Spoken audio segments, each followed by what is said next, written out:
30 तारीख तो हो गई। देखी जमदियरी जौना के कहल जाला। हां जौना खादर पर दिया धरला जब दिया पिछला साल वाला याद बा। इनकर मेहरारू इनका कपारे पर जमदियरी ध देले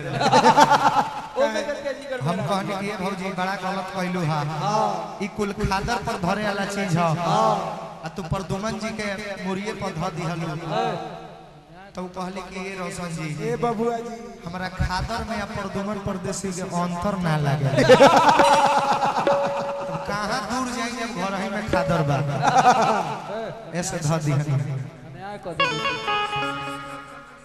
सुशील सिंह और चंदन सिंह जी के ओर से पुरस्कार मिलल बा। भगवान बनौले रखा। तेगो छठ गीत हो जा खड़ा हो जा थपरी बजा लिया गोर लग लिया माइना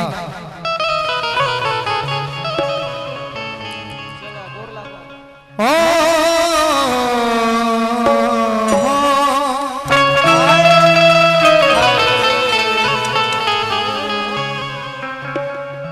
कोनो बाजिन कहो का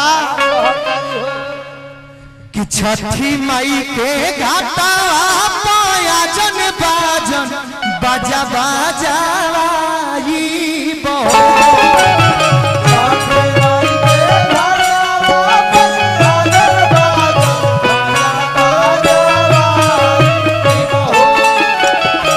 छठी माई के घाटा पाया जन बाजन बाजा बाजाई बो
स्वागत म्यूजिक से हमारे गाना एगो आई छठ गीत 1 से 2 दिन के अंदर में लॉन्च हो जौना गाना के हम लिखले बानी प्रदुमन परदेसी और रोशन राज के साथ एक साथ गावल गाना बा और काफी प्यारा गाना बा।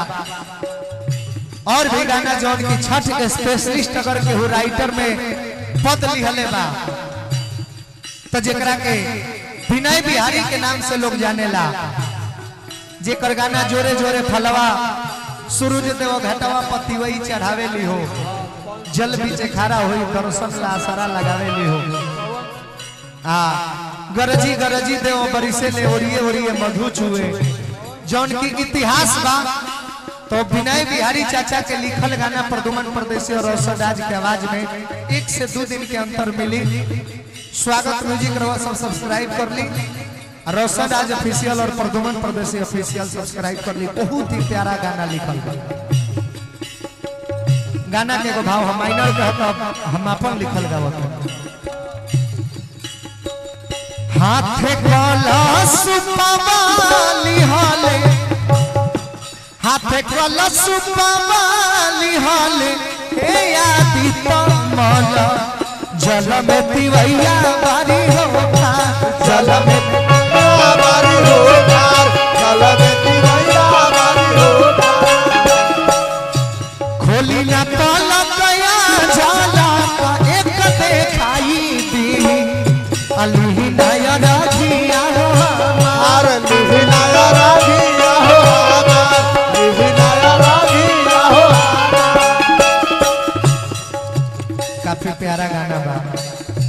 रवा सब जरूर सुनब। लेकिन और गाना जौन बाजेला शीतली बयरिया शीतल दूज पनिया कब दे देवता तू आके दर्शनिया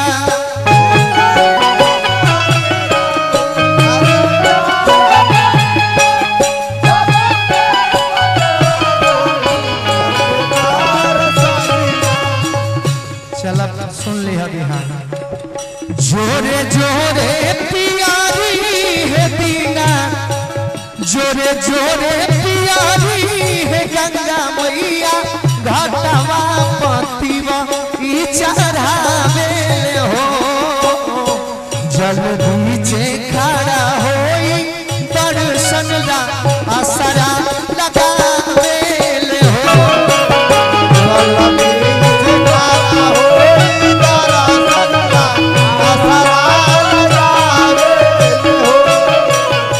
जल बीच खड़ा होई दर्शन ला असरा लगावे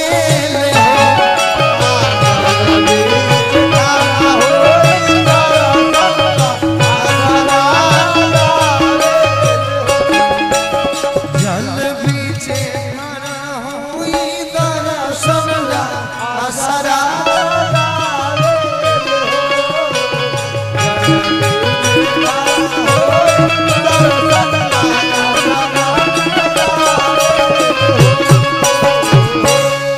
बोलिए प्रेम से छठी मैया की जय। चलिए हमारे गीत संगीत बंद बा।